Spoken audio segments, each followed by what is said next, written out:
பூந்தமல்லியில திராவிட முன்னேற்ற கழகம் வெற்றி, திருப்பூர்ல டிஎம்கே வெற்றி, பெரம்பூர்ல டிஎம்கே வெற்றி. சோளிங்கர், இந்த சோளிங்கர் அரக்கோணம் நாடாளுமன்ற தொகுதியில வரக்கூடிய சோளிங்கர். தெளிவா ஒரு விஷயத்தை புரிஞ்சுக்கணும். அரக்கோணம் நாடாளுமன்ற தேர்தலில் 3,28,000 வாக்குகள் வித்தியாசத்தில் மரியாதைக்குரிய ஜெகத் ரட்சகன் அவர்கள் வெற்றி பெறுகிறார். இந்த இடத்துல நான் யாரையுமே தரம் தாழ்ந்து பேசவில்லை. தரம் தாழ்ந்து திராவிட முன்னேற்ற கழகத்தை சார்ந்த நபர்கள் வந்து பேசினீர்கள் என்று சொன்னால் அவர்களையும் நாங்கள் சங்கிகள் என்றுதான் கூறுவோம். ரொம்ப தெளிவா சொல்கிறோம். தரம் தாழ்ந்த விமர்சனங்களை தவிர்க்கவில்லை என்று சொன்னால் எனது செருப்புக்கு சமம் என்று நினைத்துக் கொண்டு சென்று விடுவேன்.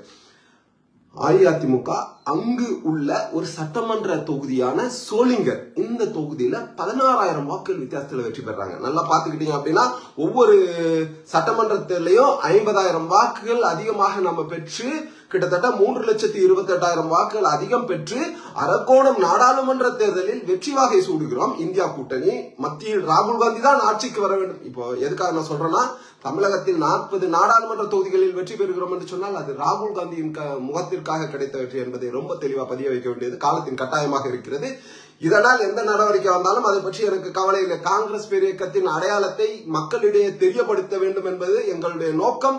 நிச்சயமாக அதை செயல்படுத்துவோம். கூட்டணி தர்மத்திற்காக அமைதி காத்துக் கொண்டிருக்கும் பொழுது கண்ட சில்வண்டுகள் எல்லாம் பேசும் பொழுது அதை பார்த்து கொண்டு அமைதியாக வேடிக்கை பார்ப்பதற்கு நாங்கள் ஒன்றும் சொம்பைகள் அல்ல. எங்களிடம் வரலாறு இருக்கிறது. காங்கிரசுக்கு என்று ஒரு வரலாறு இருக்கிறது. அதற்காக கூறுகிறேன். ஆனா நல்லா பாத்தீங்கன்னா சோளிங்கர்ல கிட்டத்தட்ட 16,000 வாக்குகள் வித்தியாசத்துல அஇஅதிமுக வெற்றி பெறுது. அப்படி பார்த்தோம் அப்படின்னா நாடாளுமன்ற தேர்தலில் கண்டிப்பா அவங்க கிட்டத்தட்ட கொஞ்சம் வாக்குகள் வித்தியாசத்துல தோல்வியுற்றார்கள் என்றால் கூட விகிதாச்சார அடிப்படை சொல்லலாம். ஆனா ஒவ்வொரு சட்டமன்றத்திலும் 50,000 வாக்குகள் அதிகமாக பெற்று நாடாளுமன்ற உறுப்பினர் வெற்றி பெறுகிறார். ஆனால் சோளிங்கர் சட்டமன்ற தேர்தலில் போட்டியிட்ட அஇஅதிமுக வேட்பாளர் 16,000 வாக்குகள் வித்தியாசத்தில் வெற்றி பெறுகிறார். அப்ப பாத்தீங்க அப்படின்னா நாடாளுமன்ற தேர்தலில் மத்தியில் காங்கிரஸ் கூட்டணி, இங்கு திராவிட முன்னேற்ற கழகம் ராகுல் காந்தி வர வேண்டும் என்பதற்காக ஓட்டு போட்ட நபர்கள், அவர்கள கிட்டத்தட்ட 60,000 நபர்களுக்கு மேல மத்தியில் காங்கிரஸ் வர வேண்டும் என்று நினைத்தவர்கள் மாநிலத்தில் அஇஅதிமுக வர வேண்டும் என்று நினைத்திருக்கிறார்கள். மனதில் வைத்து பேசுங்கள். ரொம்ப தெளிவா சொல்றோம்.